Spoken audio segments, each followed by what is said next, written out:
So better late than absent, ito ang review ko ng Tecno Camon 40 Premier 5G. Tara, try natin to.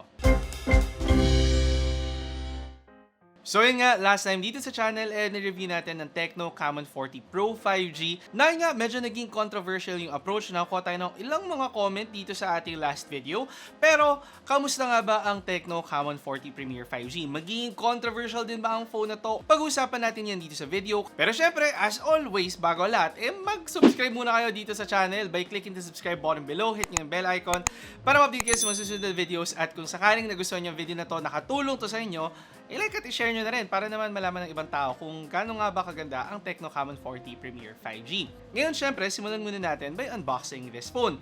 Looking at the box pa lang, very similar siya to other Tecno Camon 40 series phones. Meron tayong mas flashy na box color silver yan with the geometric patterns. And kapag tinanggal mo na yung kanyang cover, makikita mo na ang Tecno Camon 40 Premier 5G covered in protective plastic na naka-indicate yung mga highlights ng phone na to. And underneath niya ng kanyang compartment na similar sa box design ng phone na to. Tapos, naglalaman ito ng kanyang case at saka mga documents. Case-wise, masasabi kong ito ang pinakamaganda or isa sa pinakamagandang case na may encounter nyo na included na on a phone dahil natuwa lang talaga ako. Compared to other cases, pinaghalo niya yung jelly case at saka yung hard case. Tapos, maganda pa yung color niya, maganda pa yung texture niya. Para talaga siyang branded na case na bibilhin mo sa mga mamahaling store. So, syempre, kudos para kay Tecno na hindi porket libre, mukhang tinipid or kung ano-ano na lang yung makukuha natin. Underneath pa nito ang kanyang 70-watt charger, tapos ang kanyang SIM ejector tool, and then kapag in-unflap mo yung parang cover nito, ang kanyang charging cable. So yun yung lahat ng accessories or inclusions na makuha natin out of the Tecno Camon 40 Premier 5G. And then notable pa rin na hindi included ang earphones na medyo normal na naman to nowadays, pero syempre kailangan pa rin maraman ng ilan sa atin. Moving on, syempre dito na ngayon tayo sa Tecno Camon 40 Premier 5G. And looking at the design of this phone, masasabi kong may mga changes tayo nakuha, but still meron tayong parang kinuhang inspiration from last year's model. Dito pa lang sa kanyang back design, makita niya na gumagamit siya ng parang side axis design na nakita natin from last year para mas magmukhang camera-esque yung itsura ng ating phone. Tapos gumagamit pa rin siya ng circular camera design na nakikita nyo dito. However, unlike last year, mas centered na yung ating camera design. Para sa akin, mas okay sa akin yung ganito na wala na, parang mas symmetrical lang tingnan yung inyong phone. For the back design itself, medyo iniba to ng Tecno this year. Parang metallic texture ngayon yung habol nila, naka-powder metal finish tayo. Available siya in two different colors. Meron yung Emerald Lake Green, and then yung meron tayo ngayon yung Galaxy Black. Na kung tutusin, di ko talaga siya matawag na black kasi more on silver or parang dark gray yung kulay ng Tecno Camon 40 Premier 5G. With regards to form factor naman, meron din tayo mga slight changes na nakuha on this phone. Mas magaan, mas maliit at mas matipis lang overall ang Tecno Camon 40 Premier 5G compared to its predecessor, making it more compact or more portable than last year. Mas curved din ang Tecno Camon 40 Premier 5G, although hindi ganun ka-aggressive yung curve niya, pero unlike last year na sobrang flat talaga ng likod at saka ng harap, this time meron tayong very slight na curve dito sa edges ng inyong phone, both front and back. Meron na tayong mas mataas ngayon na IP68 and IP69 rating, so syempre mas panatag tayo na gamitin sa labas at pangharabas ang Tecno Camon 40 Premier 5G. For the front display, gumagamit na rin siya ng Corning Gorilla Glass 7i, higher than last year, so again, mas panatag tayo na hindi kaagad madadamage ang screen ng phone na to. For the sides of this phone, nasa right side ang kanyang lock button, ang kanyang mga volume buttons.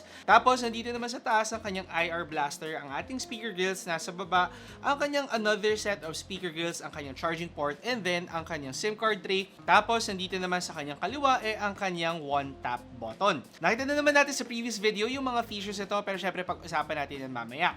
Ngayon, doon naman tayo sa kanyang display at sa kanyang mas maliit na form factor, mas lumiit din yung size ng kanyang display. 6.67 inch na lang to compared to last year's 6.78 inch na display. So baka maging deal breaker ito para sa iilan sa atin. Pero para sa akin, malaki na naman enough talaga yung kanyang screen. However, ito lang yung matuturing natin downgrade kasi ang dami lang talagang dinagdag ng Tecno pagdating sa kanyang display.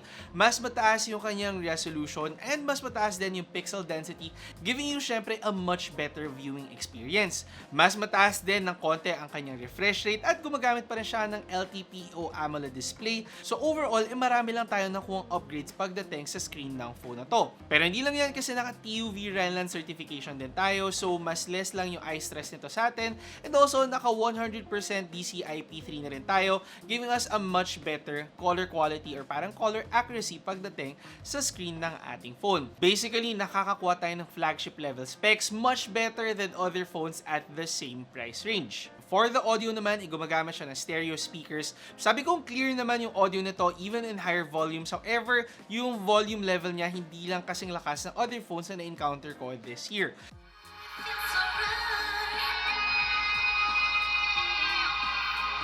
For the battery of this phone, meron siyang 5,100 mAh battery capacity, a bit higher than last year at nung tinest natin to, nakapagbigay pa rin naman siya ng magagandang result. Actually, above average to compared to phones na na-review ko this year. Only 77% after gaming for 2 hours on this phone na naka-max basically lahat ng settings sa game natin. If ever naman na malobat ang inyong Tecno Camon 40 Premier 5G, meron siyang 70-watt na charger na sinasabi ng Tecno na 45 minutes lang para ma-fully charge ang phone. Ako, inaabot ako ng 1 hour, pero not bad pa rin for a phone na may 5,100 mAh battery capacity. Hindi available ang wireless charging for this phone. However, available naman ang sangkatutak na other charging features. May AI charging siya, smart charging, low temp charging, and also bypass charging na habol ng karamihan sa atin na mga naglalaro sa kanilang mga phone. Lastly, available din ang reverse wire charging. So, kung may kasama kayo na lobat o kaya dalawa ang phone nyo at lobat yung isa, pwede nyo gamitin ang phone na to as a power bank. Ngayon, doon naman tayo sa isa sa mga pinakahabol niya talaga, especially with Tecno Camon series phones, ang kanyang camera setup. This phone uses a 50 megapixel wide-angle main camera na gumagamit ng Sony LYT-701 na sensor, and meron pa siyang 50 megapixel ultra-wide lens, a 50 megapixel periscope telephoto lens, and then lastly, a 50 megapixel selfie camera. However, very similar ang specs na to last year's Tecno Camon 30 Premier 5G. Yung nga lang, gumagamit siya ng mas bagong sensor, although sabi nila rebranded Sony IMX890 sensor to, mas bago pa rin to, so hopefully may mga improvements tayong makuha along with the faster chipset na nakuha natin for this phone. Syempre, tinest out natin at ito ang mga results na nakuha natin. For the main camera, no questions asked. Again, maganda yung mga photo na nakuha natin. Very natural lang siya. May pagka on the vibrant side tayo pero hindi naman siya overly done para mahalata tayo parang filter or mahalata tayong pagiging artificial ng ating mga photos. Tapos maganda din yung sharpness and detail na nakaka-capture niya. Overall, gustong-gusto ko lang talaga yung main camera performance ng Tecno Camon 40 Premier 5G. Ngayon, pagdating sa kanyang mga ultra-wide photos, makakakita tayo ng slight compromise, lalo na kapag naka full screen talaga kayo sa inyong mga PC. Pag sa phone lang kayo nag-view, hindi nyo gaanong mapapansin yung mga compromise nito, such as yung mas warmer tone natin, yung sometimes mas grainier o kaya yung mas less sharp photos na nakuha natin. Yung mga ganitong bagay, very normal naman for phones at this price, and ang masabi ko, mas maganda pa rin ang output ng Tecno Camon 40 Premier compared to other phones at this price range. Zooming in on our photos naman, available ang 2x at saka 3x zoom for this phone.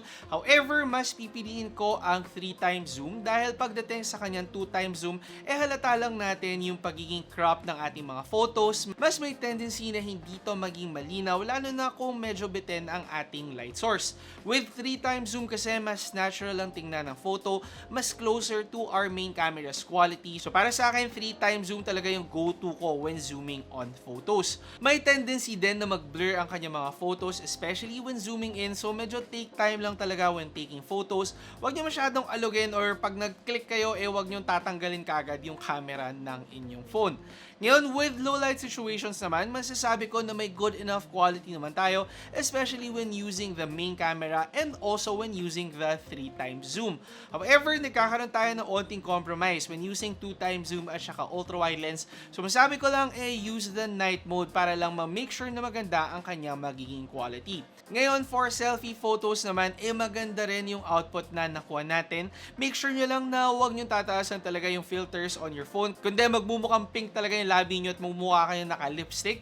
Para sa akin, hindi ko kasi gusto na mukha ako naka-lipstick sa mga photos. So, tinry ko na iset siya na very slight lang at nakakuha ko na magandang output. Maganda actually yung skin tone ko. Hindi siya masyadong mapula kasi ito yung minsan na output na nakuha ko from other phones. Maganda rin yung sharpness na nakukuha natin. Sakto lang siya, hindi para ma-accentuate talaga yung pores ko sa mga photos.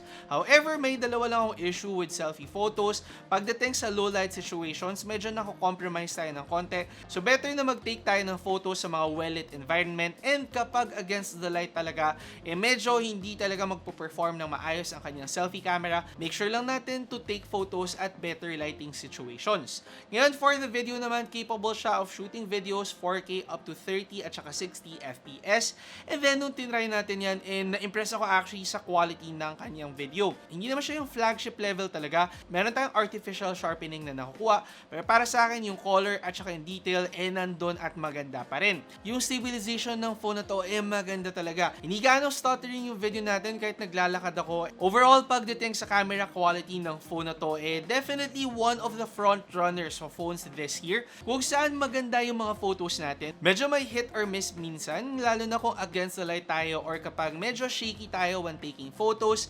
Pero aside doon, maganda yung color, maganda yung detail na nakuha natin sa camera ng phone na to. When it comes to chipset performance naman, gumagamit yung MediaTek Dimensity 8350 Ultimate ang Tecno Camon 40 Premier 5G. So we can expect na mas malakas siya compared to last year's model. Syempre, tinest natin yan at binenchmark at grabe lang, ang taas ng bump in performance nito compared to last year.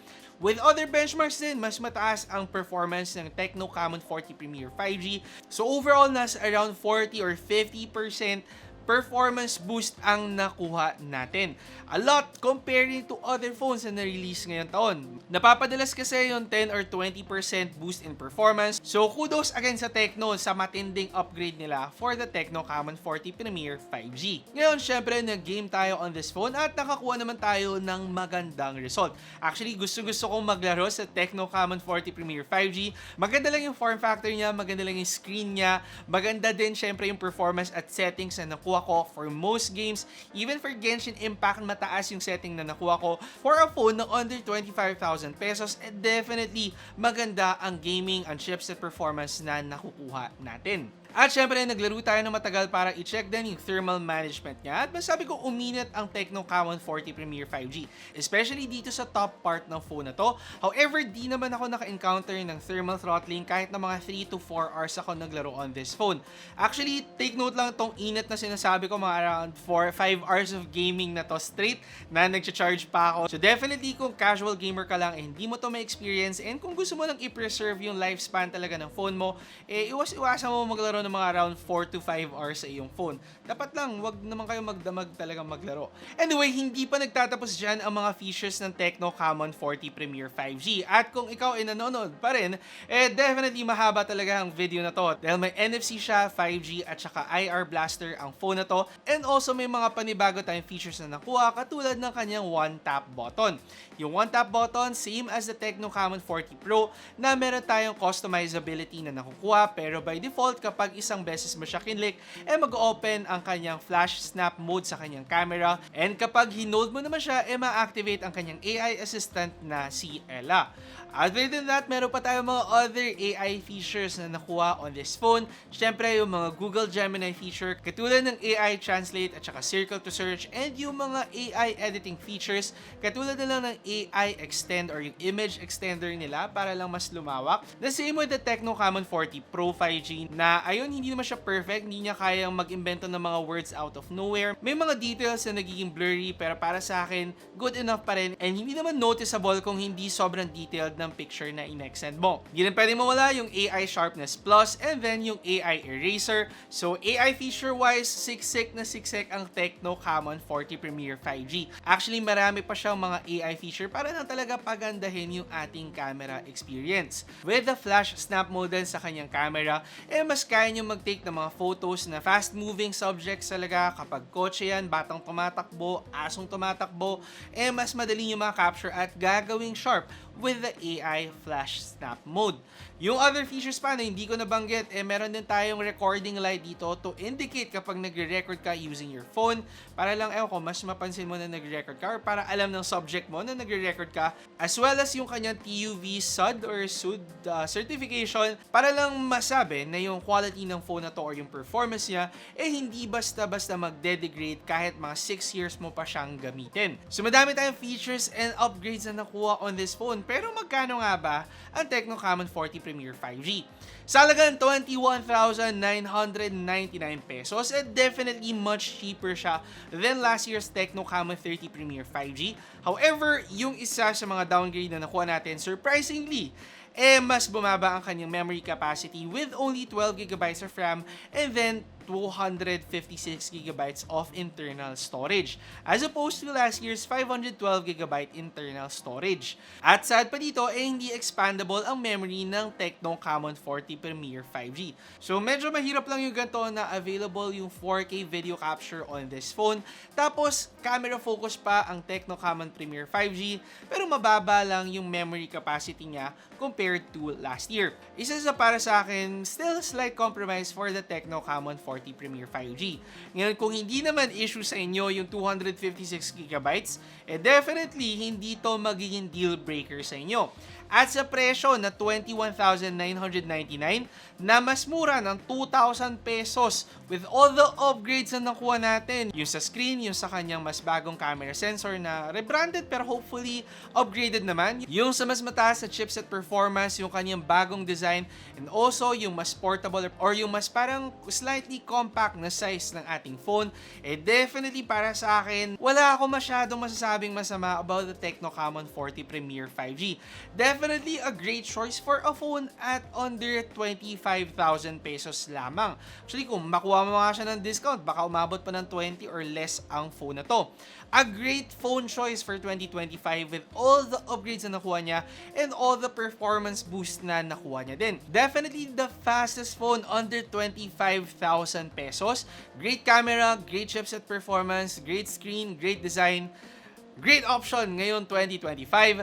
Yan ang masasabi ko sa inyo para sa Tecno Camon 40 Premier 5G. Kung nagustuhan nyo yung video na to, sana i-like at i-share nyo na rin. Kung merong mga bad reactions or hindi kayo agree sa sinabi ko about this phone, syempre comment nyo na rin para malaman din ng ibang tao kung meron ba tayong mga issues na hindi na-discuss. Again, kung hindi ka pa na-subscribe dito sa channel, mag-subscribe by clicking the subscribe button below, hit mo yung bell icon para ma-update ka sa mga susunod na videos. Ayun na ang video ko. Hopefully nakatulong at napakahaba at paus na ako. Ako si Alvin, ang inyong tech guy. See you next time. Ingat! Nagustuhan nyo ba ang video ko? I-check out nyo ang aking channel for more phone, gadget, and laptop reviews. Tapos meron pa akong tech tips and guides. Mag-subscribe by clicking the subscribe button below at i-hit nyo na rin ang bell icon para sa mga susunod ko pang videos.